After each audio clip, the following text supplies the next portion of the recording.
Hello students, Vinita's Hindi class में आपका स्वागत है। आज हम इस वीडियो में एक कहानी यह भी पाठ का सारांश पढ़ेंगे। यह एक आत्मकथा है जिसमें लेखिका मन्नू भंडारी ने सिलसिलेवार आत्मकथा न लिखकर कुछ व्यक्तियों और घटनाओं का वर्णन किया है जिनका उनके व्यक्तित्व के निर्माण में महत्वपूर्ण योगदान रहा है। तो आइए पढ़ते हैं लेखिका के जीवन की इन घटनाओं के बारे में आगे सारांश रूप में। लेट्स स्टडी पाठसार ऑफ एक कहानी यह भी।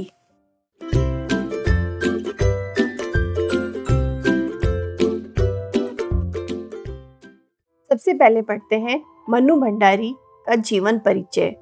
इनका वास्तविक नाम था महेंद्र कुमारी, परंतु इन्होंने अपना लेखन कार्य मन्नू नाम से किया और यही नाम आगे चलकर इनका प्रसिद्ध हुआ। इनका जन्म स्थान मध्य प्रदेश के मंदसौर जिले का भानपुरा गांव था और जन्म 3 अप्रैल 1931 को हुआ था। मन्नू जी की मृत्यु 15 नवंबर 2021 को हुई थी।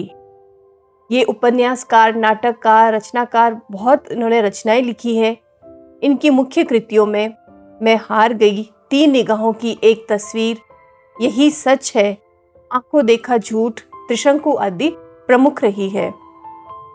जीवन परिचय के बाद अब हम पढ़ते हैं इस पाठ का परिचय। तो एक कहानी यह भी मन्नू भंडारी द्वारा आत्मपरक शैली में लिखी हुई आत्मकथ्य है, आत्मकथा है। इस पाठ में यह बात बड़े ही प्रभावशाली ढंग से दर्शाई गई है कि बालिकाओं को किस तरह की पाबंदियों का सामना करना पड़ता है।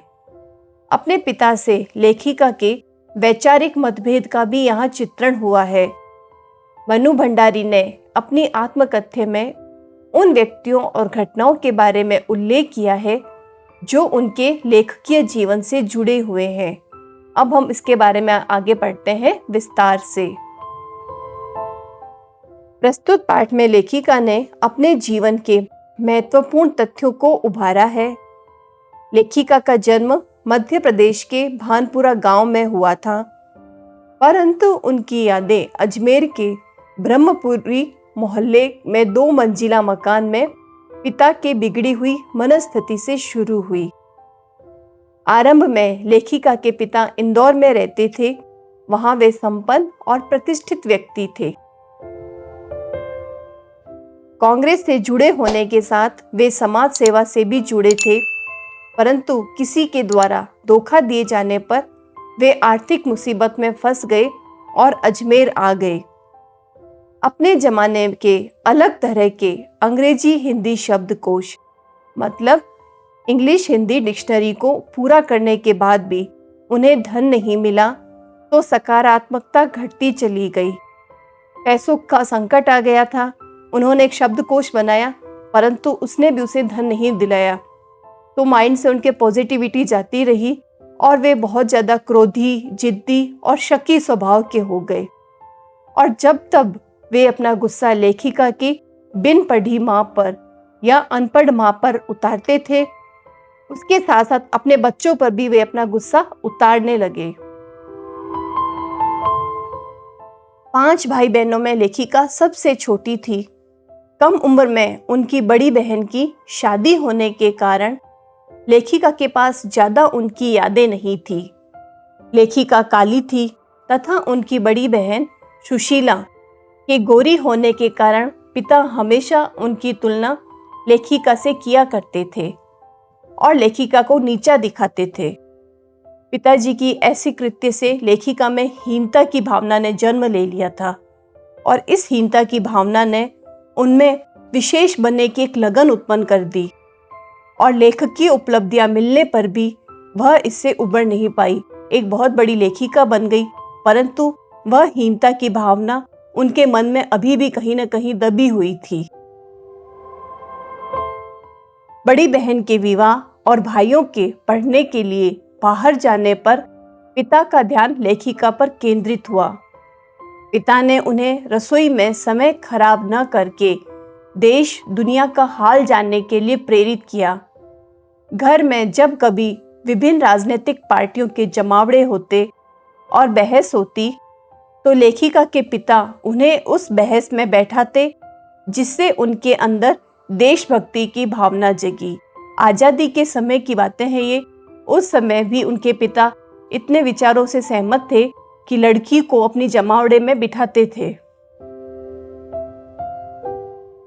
सन 1945 में सावित्री गर्ल्स कॉलेज के प्रथम वर्ष में हिंदी प्राध्यापिका शीला अग्रवाल ने लेखिका में न केवल हिंदी साहित्य के प्रति रुचि जगाई बल्कि साहित्य के सच को जीवन में उतारने के लिए प्रेरित भी किया।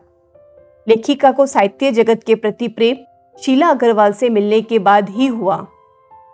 सन 1946-1947 के दिनों में लेखिका ने घर से बाहर निकलकर देश सेवा में सक्रिय भूमिका निभाई।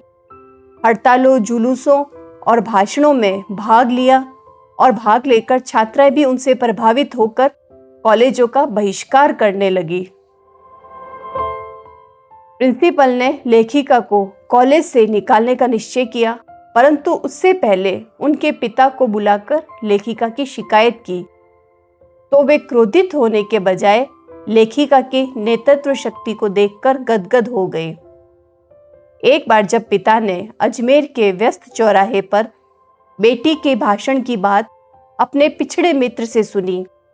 मित्र पिछड़ा हुआ कैसे था? मानसिक रूप से पिछड़ा हुआ था, जो नहीं चाहता था कि लड़कियां या बालिकाएं आगे आकर भाषण दे बोले, क्योंकि उस समय बालिकाओं को इतनी अधिक स्वतंत्रता नहीं थी। जिसने उन्हें मान मर्यादा का लिहाज करने को कहा, तब उनके पिता गुस्सा हो गए। परंतु रात को जब यही बात उनके एक और अभिन्न मित्र ने लेखिका की बड़ाई करते हुए कहा, जिससे लेखिका के पिता ने गौरवान्वित महसूस किया, तो लेखिका के पिता का जब एक दोस्त उनकी बेटी को मान मर्यादा का लिहाज करने को कहता है तब वे गुस्सा हो जाते हैं। परंतु उसी घटनाक्रम पर एक दोस्त उसकी बड़ाई करते हैं, तब पिता को गौरव की अनुभूति होती है। सन 1947 के मई महीने में अध्यापिका शीला अग्रवाल को कॉलेज से निकाल दिया गया था। उन पर आरोप था कि वो बालिकाओं में अनुशासनहीनता फैला रही है तथा लेखिका समेत 2-3 छात्राओं का प्रवेश भी थर्ड ईयर में हुड़दंग के कारण निषिद्ध कर दिया गया।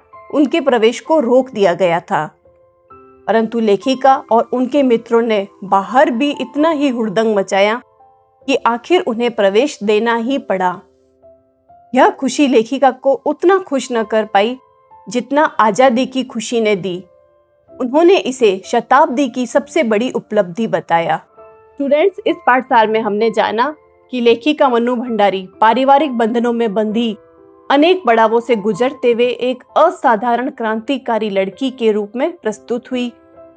इस सार के बाद मैं अगले वीडियो में हम इसके प्रश्नोत्तर करेंगे, तो हमसे जुड़े रहिए। वीडियोस को लाइक करें, कमेंट करें और हमारा चैनल लेट्स स्टडी को प्लीज़ सब्सक्राइब भी करें। Thank you and all the best.